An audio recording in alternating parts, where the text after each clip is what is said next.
guys, I'm Emily, and as you know, I've been accepted into the Governor's Honors Program. So, for this video, I'm going to be talking about the application process to GHP. It's very long and labor intensive, but I would say it's definitely worth it. So in the program, you start with a nomination from your teacher, and then you continue to a school interview and county interview for some, depending on their school district. And then you have a application to the program itself. So before that, everything's just kind of run through your school and school system, but then you actually go and apply directly to the program in your area of nomination. And then after that, people are chosen to go to the state round of interview. So starting off with nomination, you're nominated in one of the many subject areas I listed in my previous video. Just overview either academic or fine arts sides of the program.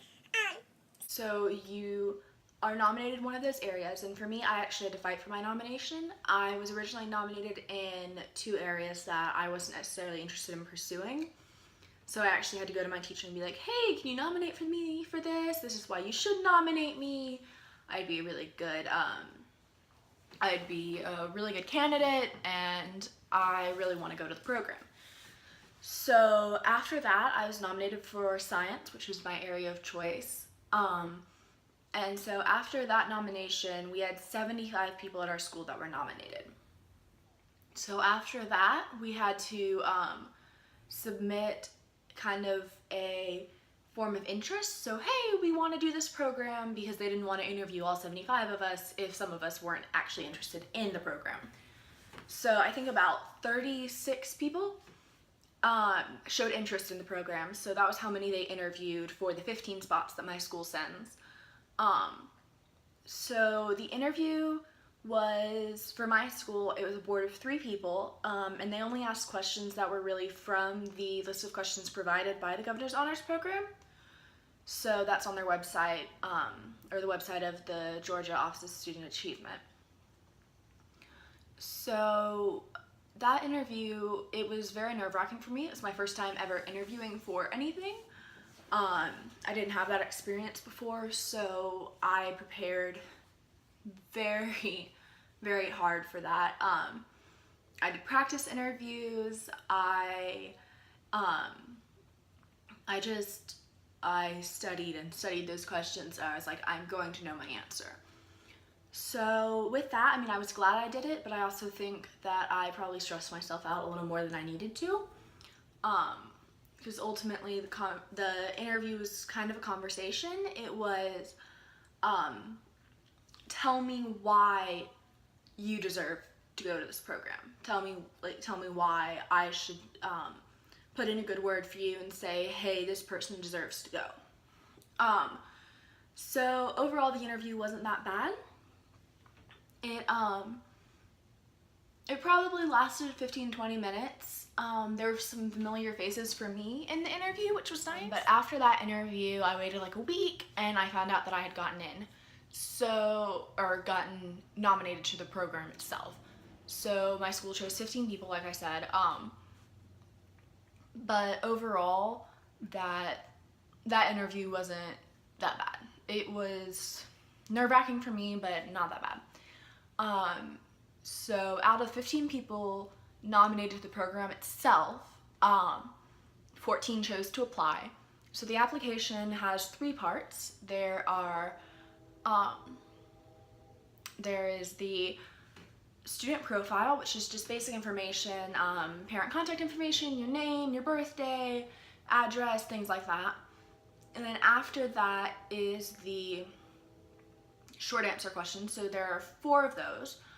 And the first one is about kind of awards and achievements, showing that you are an advanced scholar, that you are focusing on your achievements and bettering yourself. And then after that is your extracurriculars. They want to make sure you're an involved student, but also that you're showing interest in the subject outside of school and outside of what's required of you. And then after that, you have the fourth question in that part. Oh, no, you have a third question.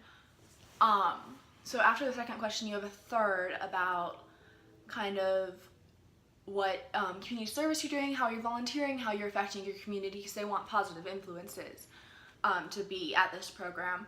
So with that, they kind of transfer more to a personal question that you have to form an opinion about. So the fourth question is kind of just why you want to go to the program. Well, the first three were just kind of stating facts about you. This next one, you have to kind of sell yourself and sell your interest in the program. So you talk about how you think it'll benefit you, how you think you'll benefit the program, how you have kind of faced the challenge so far, applying to the program, things like that. And my advice for that section is just be honest. Tell them why you want to go. So I was very honest in my application. I kind of talked about in that section how it was really good opportunity, not only because it was an opportunity to be with people who are like-minded, who are very interested in furthering themselves, but also because it's a program that's free of charge. So your only cost for the program is transportation to get there and back home after, and the supplies you need for your dorm room, cost of clothes, things like that. So for this, I was very honest about that. I mentioned that in my application, especially coming from a single parent household. It was a great opportunity for me compared to other summer programs that cost thousands of dollars. And then the last part of the application is the required responses per subject. So for science, it's an essay about an interesting topic that you find, or a topic that you find interesting in science, or a new discovery that's fascinating to you. So for me, I wrote about gene therapy. I talked about different vectors and different uses for it and kind of its personal connection to me. I wanted to make it clear that I was knowledgeable on the subject and cared about the subject. So with that, I kind of finished my application itself, but for many people there were other parts. So for the performing arts people, they have to present a kind of an audition video of them singing or them performing or playing their instrument. And the visual arts people have to submit pictures of their art that they have done. So the application is all online. It's through a company called Fluid Review. Everyone applying has a program or has an account through the program, and they have resources on there talking about kind of the application process. And then after that, you have to wait a little while, and then you find out if you have been asked to attend the state interview session. So this year, that was on February 24th at Berry College, and that session was probably the most stressful part, besides the waiting, but like the most stressful actual action part. So my interview was actually in the afternoon. It was 4:20 p.m. So I ended up, I was really early, so my mom and I got lunch, and then we went to the campus. We kind of just hung around the campus for a little while, which is gorgeous, by the way. It took a while, and then about an hour, because we were there insanely early, about 20 minutes before interview time, I was called back, and you're not allowed to bring any electronics, so you have to cut all communication, any like smartwatches or anything like that, you can't take back with you. But so you go across the street to the building where you're interviewing, and you sign in, you get your little sticky note with your letter of what room you'll be in, and then you start the data analysis section, at least for science you do. So for this, you kind of sit in a room with 10 other people who are applying the same program for 10 minutes or 15 minutes, and you just look at the data. And you have a pen and you can write down anything you can kind of gather from the data. But first you get to choose kind of which subject you're doing. So the choice this year is between physics and biology, and I chose biology just because I'm not a super big fan of physics. I'll do it if I have to, and I'm decent at it, but it's just not my cup of tea. So after the data analysis session, which is just kind of on your own, you're not communicating with anyone else, you go back to your interview room, and that's also, the interview is probably 10 to 15 minutes. Mine was probably closer to 10, but for science, it's kind of split evenly between data analysis and actually talking about yourself. So she kind of started with some icebreaker questions from the list that that GHP provides on their website, but after that, she focused more on kind of my ability to take data from the graphs provided and the information provided. So with that, I felt decent about my interview. It was only the second time I'd ever interviewed for anything.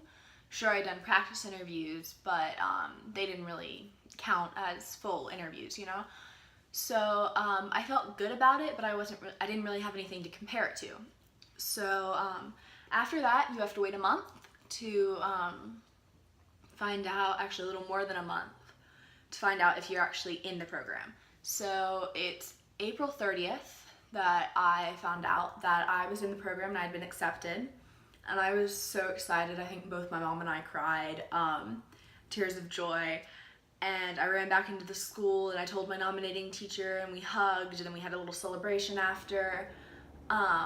And then I texted all my friends, and I posted on Instagram, and then I asked the other people who I knew had applied if they had gotten in, and our school was actually very lucky. We had 4 people out of 15 get into the program. So that's record-breaking for our school. We typically don't do too well with the program. We last year we got a few people accepted the state interviews, but no one got into the program, and this year we had 4 people. So that was really great. And I have a fellow science nominee, so Queen and I are both going, and we're both really excited about it. And then we also have a Chinese nominee and a communicative arts nominee. So overall, it was just a very long experience, but definitely worth it, because in the end, knowing you worked hard to get into this program and you beat out over 1,000 other kids to go, it's an amazing feeling, and it's definitely a major confidence boost. So that's just kind of the application process. Next video will probably be comparing it to another summer program that I've attended. Granted, that was many years ago. It's still just kind of a pros and cons of attending a paid summer camp versus a governor's honors camp, which is free.